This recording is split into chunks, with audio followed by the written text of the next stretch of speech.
menjelaskan atau perkenalan Bapak sebagai camat baru yang telah bertugas di Badau beserta Ibu. Kami sangat terima kasih kepada Ibu dan Bapak hadir di Desa Pulau Macar ini yang sederhana ini, walaupun kami selaku masyarakat melayani mungkin tidak sepenuhnya lah. Kami mohon maaf mungkin ada kesalahan dari kami, kekurangan kami mohon maaf kepada Ibu dan Pak Camat beserta rombongannya.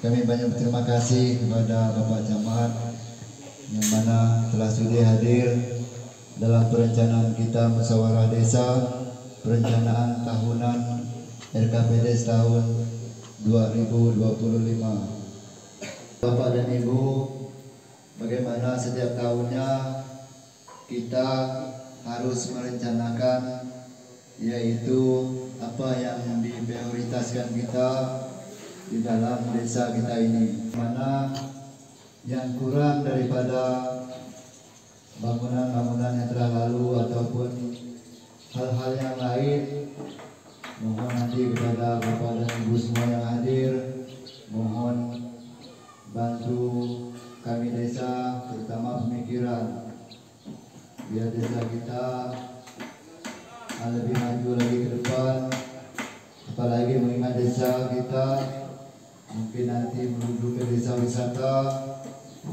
jadi tidak lain harus kita kenal dulu yang ada di desa kita. Seperti disampaikan oleh Pak Kades tadi dan Pak Ketua BPD, ya saya hadir di sini juga bersama dengan istri sebagai Ketua TPPKK tim penggerak PKK Kecamatan Badau. Mungkin saya memperkenalkan diri. Nama saya Pane Pasogit. Panggilan biasanya kalau orang-orang biasanya manggil Ogit. Sebelum bertugas di Badau ini saya bertugas di Kecamatan Semitau 2 tahun, kurang lebih 2 tahun 4 bulan di Kecamatan Semitau. Nah, bulan Maret, tanggal 20 Maret kemarin resmi dilantik sebagai camat Badau, menggantikan Pak Edi Suwarta. Nah, untuk itu dengan segala kerendahan hati kami mohon dukungan dan doanya dari Bapak Ibu sekalian supaya kami dapat bertugas di Kecamatan Badau ini dengan baik, melaksanakan amanah ini dengan baik, dan semoga kami juga bisa memberikan sedikit warna dan bermanfaat untuk seluruh masyarakat yang ada di Kecamatan Badau, khususnya lagi masyarakat kita yang ada di Pulau Macar. Nama istri Gresela Flavia Putri, panggilannya Pia, jadi Ibu Pia. Kami punya 3 orang anak, masih kecil-kecil. Yang tua itu umur 6 tahun, nomor 2 itu umur 3 tahun, nomor 3 bulan. Jadi terima kasih sekali lagi kepada Pak Ketua BPD, kemudian Pak Kades yang sudah menyambut kami di sini dengan suasana kekeluargaan yang sangat luar biasa. Tidak ada kurang-kurangnya lagi, Pak. Yang penting dijemput di dermaga. Selain sebagai ketua tim penggerak PKK, juga sebagai Bunda PAUD di Kecamatan Badau. Tadi beliau juga menyerahkan bantuan lah, sedikit bantuan lah untuk anak-anak PAUD kita, berupa bahan bacaan, buku cerita dengan permainan yang sifatnya permainan edukasi. Ya, semoga memang bisa bermanfaat dan bisa dirawat sebaik-baiknya. Mudah-mudahan ke depan nanti lagi kalau memang ada, nanti akan kami sampaikan juga bantuan selanjutnya. Disampaikan apa-apa yang menjadi kebutuhan Bapak Ibu sekalian. Tapi yang perlu kita ingat bahwa tidak semua kemudian kebutuhan kita itu, terutama yang bersifat fisik, bisa diakomodir. Nah, memang seperti Bapak Ibu ketahui bersama, yang namanya kita dana desa itu sudah ada persentase masing-masing. Untuk fisik berapa, untuk ketahanan pangannya berapa, untuk urusan kesehatan berapa persen, pendidikan berapa persen. Jadi sudah ada persentase masing-masing.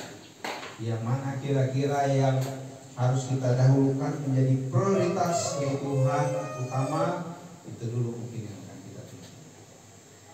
Kemudian kami juga datang di sini juga nanti akan merekam apa sih sebetulnya kebutuhan masyarakat kami ini ada di Pulau Majang ini. Itu juga nanti akan kami sampaikan tentunya ke pimpinan. Apalagi desa Pulau Majang ini agak spesial Bapak Ibu sekalian. Di sini punya resort, di sini masuk wilayah kerjanya TNBKDS. Jadi sebetulnya yang namanya kita melakukan pembangunan itu juga tidak bisa sembarangan. Tapi jangan khawatir, tidak ada yang namanya pemerintah ini menghambat, ingin mematikan masyarakatnya, ingin menghalang-halangi pembangunan di desanya. Tentu akan lebih baik lagi kita koordinasi, kita konsultasi dengan kawan-kawan dari resort. Yang paling pertama kita bentuk itu nanti Pokdarwisnya, apakah sudah terbentuk di desa Pulau Majang? Kelompok Pokdarwis dasar sadar saya. Nah itu dulu yang paling pertama. Kemudian nanti seperti pernah saya sampaikan di grup Pak, kita buat semacam proposal yang isinya di situ adalah profil desa Pulau Majang ini yang mau kita angkat sebagai desa wisata. Nanti kita ajukan ke Kementerian Desa. Di sana itu banyak anggarannya, karena Kementerian Desa saat ini lagi gencar-gencarnya mendorong pengembangan desa wisata. Jadi kalau kita mengharapkan bantuan dari Kementerian Desa, mereka siap, baik itu bantuan fisik maupun bantuan yang sifatnya pengembangan sumber daya manusia untuk mengelola desa wisata itu sendiri. Di sini kan kampung nelayan lah, nelayan. Nah, nanti kebetulan kita juga punya kawan di Kementerian Desa. Itu kawan satu angkatan saya dulu pernah tugas di Posulu. Contoh proposalnya pun ada. Karena saya ngobrol-ngobrol dengan kawan, bagaimana untuk kami di Badau ini banyak potensi. Orang yang membantu kita itu kan bukan hanya dari silahkan buat, tapi ini loh proposalnya kan seperti itu. Jadi tergantung kita lagi dari di desa mau dengan tidaknya. Itu yang saya sampaikan. Yang kedua tentunya kalau kita berbicara masyarakat desa putaran tahun ini tidak terlepas dari yang namanya dana desa. Karena kami dari pendamping desa itu lebih banyak mengurusi masalah dana desa. Kalau yang namanya ADD ada dari hasil itu kabupaten, tapi kalau kami memang pengelolaan pada dana desa. Lebih itu penyampaian regulasi yang disusun oleh Kementerian Desa. Kementerian Desa tentunya menyusun regulasi itu berdasarkan laporan dari pendamping desa. Karena pendamping desa itu ada yang namanya satu aplikasi yang dikatakan monitoring dan evaluasi dana desa, yang mana melaporkan setiap penggunaan dana desa.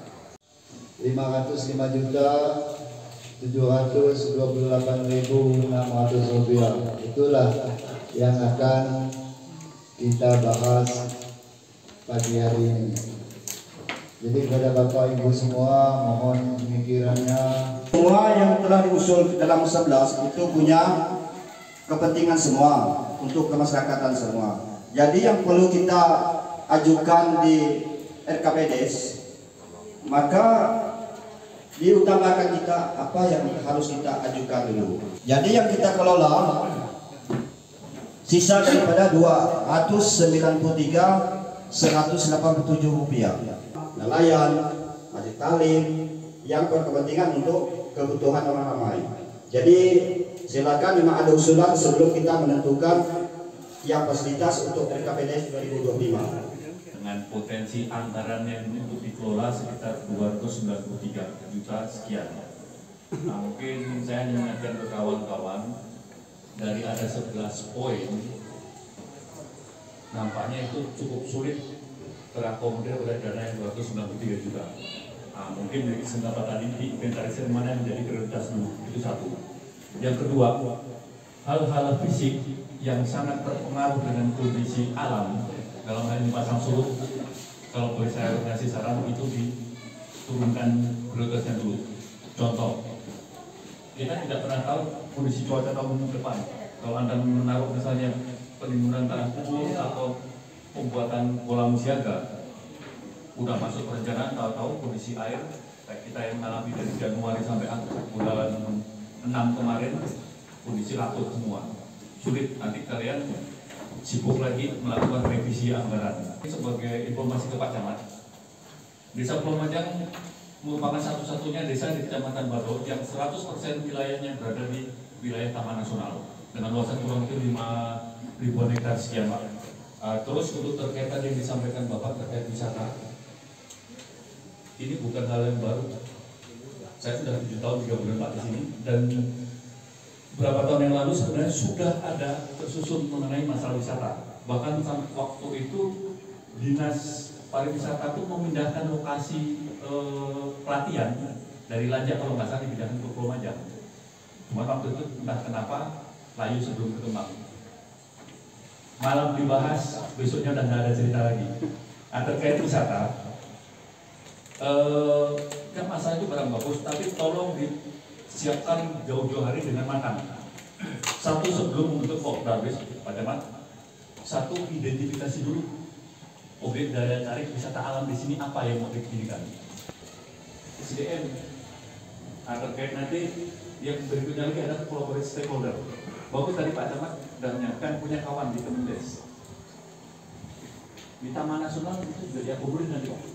Mengingat kekhususan lokasi ini ada nanti. Contoh yang sudah melaksanakan adalah Desa Semangit. Jadi fasilitas perizinannya pun difasilitasi oleh Taman Nasional. Bahkan ada pula bantuan yang memang sudah dikhususkan oleh pusat melalui Direktorat PJLBA, PJLBA juga iya, itu bisa. Nah, kembali lagi, kita yang poin utamanya itu kita senang dulu ke PJLBA itu mana? Mungkin satu lagi untuk maaf Pak Camat baru datang sudah dikasih apa istilahnya banyak PR. Kebetulan, oh ya kawan-kawan, sekalian saya menggunakan kesempatan ini untuk pamitan. Hari ini adalah hari terakhir saya bertugas setelah 7 tahun 3 bulan di Resort Pulau Majang. Saya akan kembali ke Semitau. Nah, cuma di Semitau bukan berarti saya melepas, tidak. Cuma saya nambah nanti beban saya. Ngurus Majang iya, terkenang tidak juga iya kalau memang diperlukan. Jadi terkait wilayah desa di Kecamatan Baru, ini terpesan nanti misalnya Bapak rapat di Kabupaten ini yang perlu ditegaskan ini Pak. Batas wilayah administrasi itu menjadi sumber polemik. Jadi kawan-kawan bahkan sebagian yang sudah mengetahui kok batas kami hanya sampai di situ, apalagi yang batas dengan wilayah Kecamatan Baru. Karena di danau ini batas wilayah itu juga menyangkut wilayah kerja, Pak. Kalau udah musim kemarau ini biasanya mulai muncul, tapi kalau air pasang tidak terlalu menjadi masalah. Kalau memang untuk kegiatan yang memang kita terpengaruh dengan kondisi alam, kalau bisa dipikirkan secara matang. Kemudian selanjutnya, nah ini saya tertarik ini, lihat dana ketahanan pangan 200 jutaan lebih, 25%. Kira-kira apa bentuknya kegiatannya ini nanti untuk ketahanan pangan? Mungkin saya sedikit memberikan gambaran, Bapak Ibu sekalian. Jadi ketahanan pangan ini sebetulnya kita, apalagi di sini kan wilayah kampung nelayan. Tentu ketahanan pangannya harusnya tidak jauh-jauh yang berkaitan dengan untuk mendukung aktivitas nelayan, untuk mendukung produktivitas nelayan kita. Nah, dana ketahanan pangan ini sendiri kalau di Jawa, ya, saya cerita. Dana ketahanan pangan ini bisa dikelola oleh BUMDes.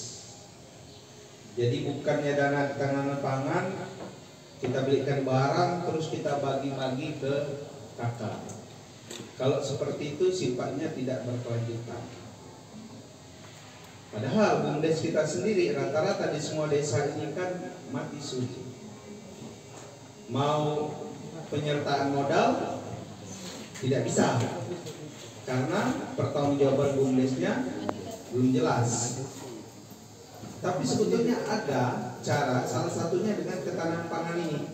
Contoh, dari 200 juta lebih coba kita buat apa? Semacam pabrik atau semacam industri rumah tangga untuk buat es batu, es balok. Dikelola oleh BUMDes. Karena di sini kalau untuk es balok kan pasti dibutuhkan kan Pak, sebetulnya untuk es balok itu untuk dinginkan ikan laris. Malahan di daerah-daerah tetangga kita mungkin juga bisa ngambilnya ke kita gitu. Es balok bentuk industri rumahan lah, tidak usah yang pabrik yang besar-besar. Dengan angka di 200 jutaan itu salah satu contoh, dikelola oleh BUMDes. Nanti kita beli di situ, jadi berkembang terus dia duitnya ini. Nanti kedepannya kita mau buat apa lagi, misalnya kita mau buat karamba,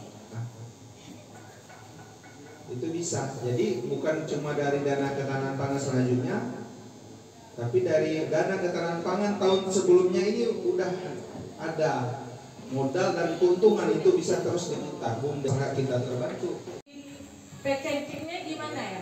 Maksudnya bisa dibawa keluar? Ya betul. Kalau mau dijual keluar kan dia harus kedap untuk bisa dijual keluar. Nah jadi itu perlu kita telusuri juga. Sekarang masih produksi dah tempatnya. Sosisnya dulu-dulunya masih Bu. Kemarin dan sekarang ini udah enggak lagi. Sekarang udah enggak lagi. Ayo mau bulan nih lah udah enggak lagi. Kalau bakso ada enggak? Ada. Ada. Tapi tidak dijual keluar. Nah, dan yang beli enak dibawa keluar. Tapi kayak sosis atau ada buat bakso itu dari packagingnya kan mempengaruhi ketahanan untuk dibawa keluar. Kita juga bisa minta untuk pendampingan dari Disnaker lah kayak gitu untuk packing barangnya.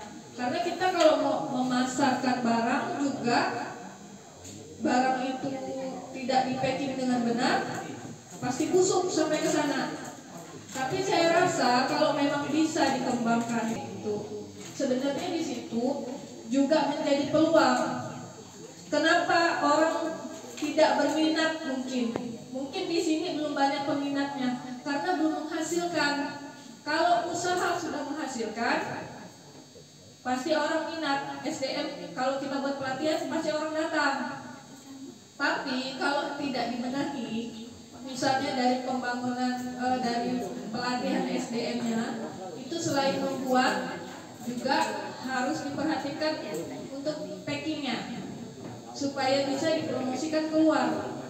Dan melalui program FIP 1 yang jatuh ke Desa Pulau Majang periode 2017 sampai 2022 pertengahan, jadi selama 5 tahun, salah satunya adalah rumah produksi dengan segala peralatan di dalamnya, Pak.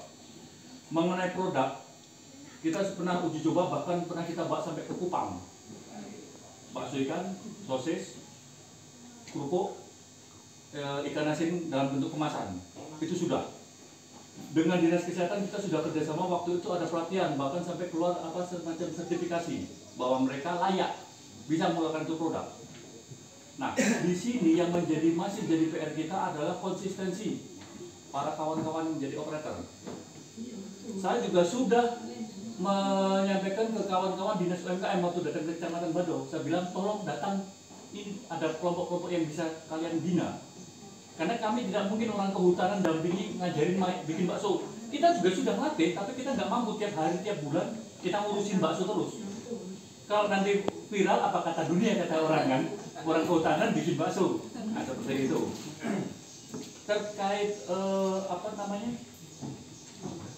kalau untuk madu memang kendala kita karena kita kan madu alam, jadi tidak konsisten terkait pasokan. Terkadang ada permintaan pasokan sedang apa namanya stok masih kosong, ada stok, ternyata kita pun kalah dengan hilir yang memang sudah duluan keluar.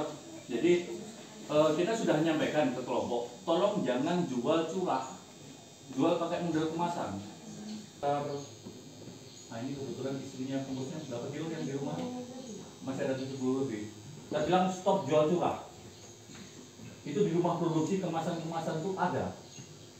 Tolong pindahkan ke botol kemasan. Nah, kedua kita menetapkan harga. Namanya kita berdagang, kita jangan gunakan patokan Pak si anu jual harga sekian, kita ikutin. Karena kita tidak pernah mengkaji dari nilai dasar itu berapa. Bahkan sekelas APDS pun saya tanya, ini berapa untuk menentukan nilai harga dasar, harga modal pun tidak pernah bisa. Dan kita ajarkan sekian kita komparasikan dengan madu-madu alam yang dari Sumatera. Namun yang masih perlu digerakkan lagi kemauan untuk berbuat.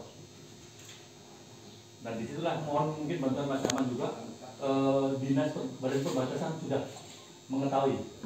Bahkan berapa informasi dari Ketua Kelompok MPPM Madu Priok Pulau Majang itu sudah ada pembicaraan dari kelompok dengan Badan Perbatasan. Nah, saya hanya belum update tindak lanjutnya seperti apa. Sementara dari pihak bagian luar, mereka pernah dilajak juga pernah diajarin bagaimana packaging, membuat desain label kemasan juga sudah. Jadi hanya tinggal bagaimana bergerak running itu aja. Sekarang kalau bicara kemasan, barangnya nggak ada, apa yang mau dipasarkan? Karena bicara yang simpel aja, menghasilkan isi ikan atau daging ikan aja, itu sebenarnya sudah menjanjikan. Saya nggak bisa sebut berapa kawan kita dari Majang promosi ini biasanya di status, saya cuma pasti habis terus. Artinya sebenarnya ada masalah untuk pemasaran. Simpel bagaimana kita mau berbuat. Ada kegiatan HKG di kabupaten. Nah itu menampilkan produk-produk unggulan dari kecamatan. Jadi kalau memang di sini ada dan siap untuk dipromosikan, boleh dibawa ke kecamatan. Atau kalau bila perlu sekalian ikut ya PKK desanya. Soalnya gini Bapak Ibu, ini unggulan tapi saya di Putus Simbau nggak pernah lihat, malah nggak pernah dengar. Jadi harapannya mungkin promosi keluar bagus, tapi dari dalam daerah juga belum banyak yang tahu produk-produknya.